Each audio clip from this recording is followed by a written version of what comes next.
There is method to this madness. It's not just an all-out stick fight. This is Aikido, which is a Japanese martial art form, and it's just one of the many sports where micro-technology is being used to measure every swing and every stroke.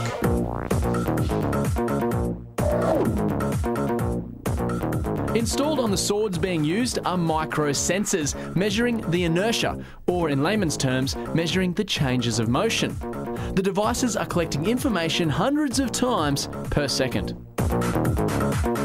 So Wes, what we're interested in here is the shape of the sword cut, and if we can monitor that with our micro-technology, then this gives us a real chance to improve their performance as an athlete. So Danny, what can you do with this pinpoint information that you're collecting? From this information, we can look at the performance of our athlete, and we can compare that to the performance of an athlete, an expert athlete and intermediate, and we can give feedback on how to improve their cut. And that's what we're looking at here? So here in this plot here, we can see the swing here of a beginner student, and as they increase in their skill level, we can see that it begins to improve. We have here our yardstick of our expert practitioner from Japan, and this is his movement here. And from this, we can give very specific information about how to improve what they're doing. However, this technology is not limited to just one sport. Cricket is another game where assessing the finer details can lead to massive improvements. With cricket, we're monitoring the bat. On the bat, we place our sensors so that we can look at the swing characteristics of the bat. This tells us a lot about the performance of the batsman, the quality of the hit that's made, and the power that's generated in the swing. So with all this information, how much difference can it make to a player's game?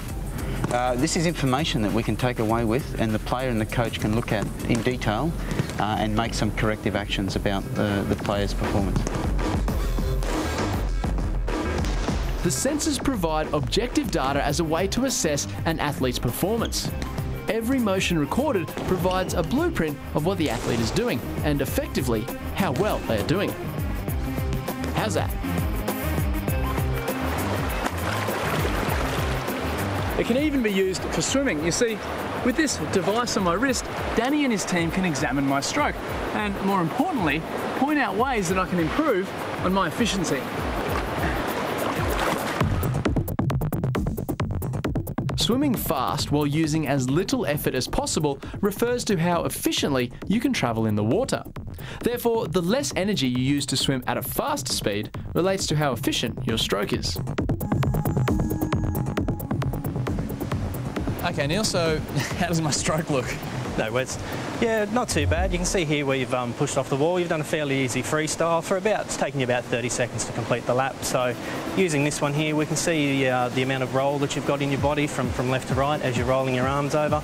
And we can also see where you've nicely glided into the wall on the finish here. Looking at our left wrist data that we've collected here, we can also get an idea of how often you've rolled your arm over and how often it's contacted the water. So how can you compare how good, say, my stroke is compared to, other people?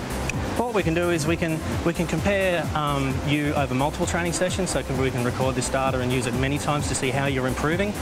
We can also look at the graphs and the way the patterns work and compare you to other swimmers to see where you may be able to improve or make yourself go faster. And can you also notice a difference as I fatigue maybe throughout a training session? Yeah, as you fatigue, we'll see changes in the pattern. The pattern will usually get a lot noisier, a lot choppier, and won't look as smooth as what you've done here with this very easy freestyle. So good info for coaches? Very good info for coaching, yes. Assessing elite athletes is an expensive business. We often need to bring them to a special performance assessment laboratory, and from there we can measure what they're doing. This technology offers the capability to allow them to be tested in their normal training environment, wherever that may be. However, aspiring athletes, don't fool yourselves. While this technology may give you tips on how to improve, it won't replace the age-old necessity for hard work and plenty of training. Well, with that in mind, I'm going to do a few more laps. Here's what you can expect on the next Totally Wild.